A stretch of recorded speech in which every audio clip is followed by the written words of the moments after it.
Selamat mendengarkan podcast ini.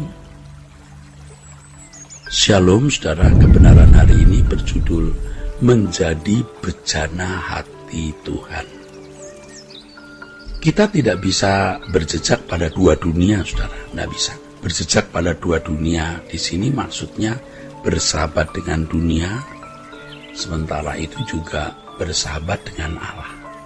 Jadi bersahabat dengan dunia sambil bersahabat dengan Allah. Kalau untuk mereka yang bukan umat pilihan, tidak dituntut standar yang demikian rupa itu, tidak.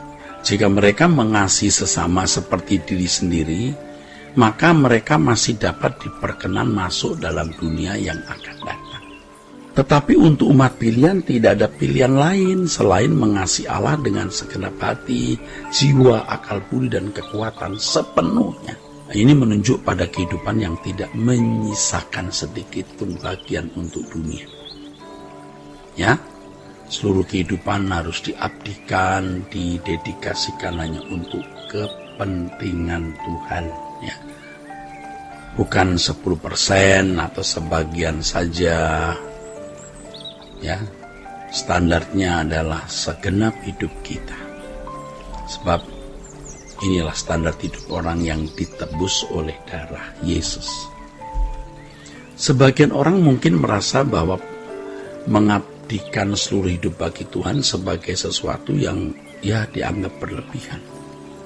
Bahkan terdapat anggapan bahwa tidak mungkin manusia dapat sepenuhnya memfokuskan diri kepada Tuhan. Sebab kita masih tinggal di dunia dan mau memiliki keinginan daging, begitu alasannya. Hidup sepenuh bagi Tuhan dianggap sebagai suatu khayalan atau utopis, ya. Sehingga tidak akan pernah terwujud. Mereka berpendapat bahwa setiap manusia pasti tidak dapat sepenuhnya hidup secara rohani. Inilah yang membuat orang sering berkata, saya belum rohani, saya masih duniawi. Sampai kapan dia duniawi? Ya, sampai tua, lalu sampai mati duniawi. Orang-orang duniawi tidak akan masuk dalam kerajaan surga sebagai anggota keluarga kerajaan. Jadi salah loh kalau orang berpikir bahwa menjadi rohani itu tidak mungkin. Kadang-kadang orang berpikir yang rohani itu hanya pendeta atau para rohaniwan. Ini juga salah. Dan tanpa disadari banyak orang Kristen sesat di situ. Sesat. Ya, mereka itu dengan pikiran itu tergiring, ya, dalam gaya hidup yang kompromistik dengan dosa. Dan konformistik. Kompromistik itu kompromi, konformistik itu penyesuaian. Menyesuaikan dengan dunia. Dalam hal ini harus selalu diingat bahwa standar hidup orang percaya adalah Yesus sendiri. Yang segenap hidupnya dipersembahkan bagi Bapa, yaitu bagi kehendak dan rencana Allah Bapa. Sejatinya kita dipanggil dan dimampukan oleh Tuhan sendiri untuk hidup sepenuhnya bagi Dia. Jika tidak, Tuhan tidak mungkin mengundang manusia untuk mengasihi Allah dengan segenap hati, jiwa, akal budi, dan kekuatan, saudara. Ketika Tuhan mengundang manusia untuk masuk dalam kehidupan yang sepenuhnya diabdikan baginya, tentu hal itu dapat dilaksanakan, tidak mungkin tidak. Dalam hal ini, kehidupan Abraham kembali dapat menjadi teladan bagi kita.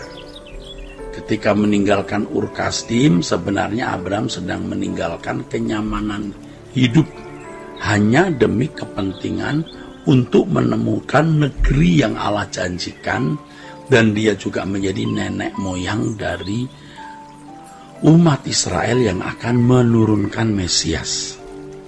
Tidak hanya sampai di situ, dalam perjalanan menemukan negeri yang Allah janjikan, Ishak yang sangat dikasih oleh Abraham pun diminta oleh Allah untuk dijadikan kurban bakaran.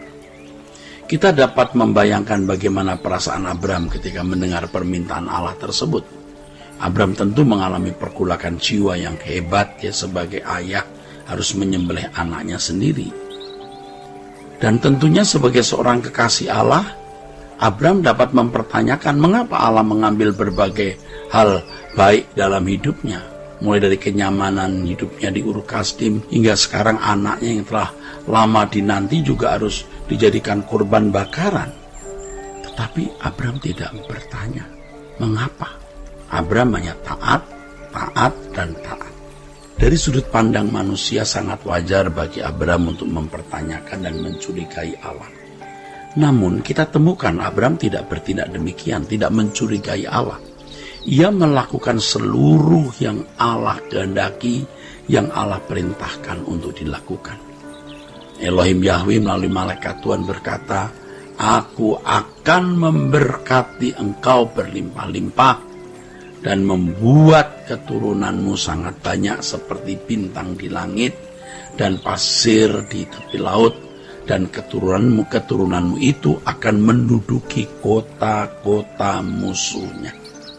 Ucapan berkat ini muncul setelah Abram terbukti berani mempersembahkan seluruh hidupnya, bahkan hal terbaik yang dimilikinya, yaitu Ishak tersebut. Oleh sebab itu, saudaraku, Abram menjadi bejana hati Tuhan yang dapat dipercaya.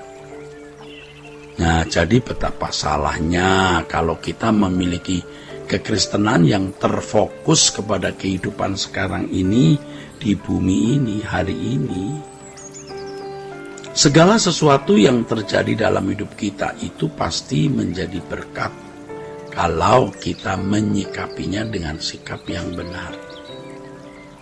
Kita dapat menjadi bejana hati Tuhan yang dipercaya untuk menyelesaikan pekerjaannya. Harus diingat bahwa Tuhan tidak akan pernah sembarangan memilih seseorang menjadi bejana hatinya loh.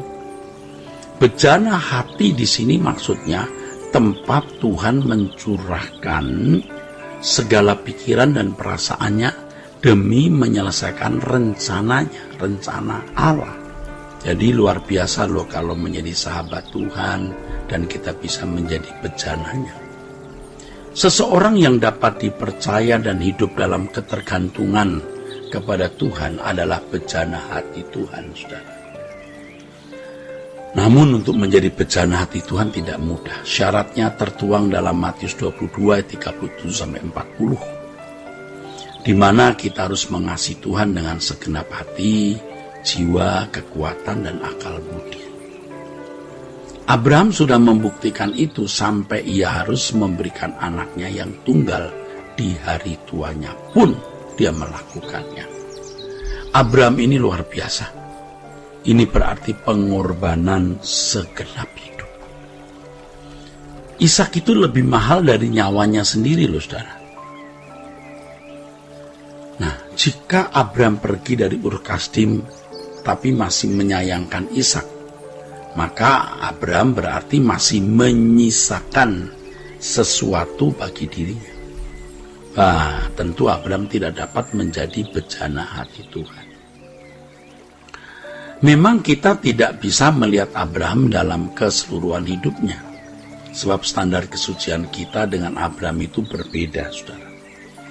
Tetapi ada satu hal yang dimiliki Abraham yang harus kita contoh, yaitu kesediaan Abraham untuk taat kepada Allah Bapa. Taat untuk melakukan apapun yang Allah perintahkan, tanpa kecurigaan sama sekali, saudara. Nah, ini manusia yang layak menjadi sahabat Allah.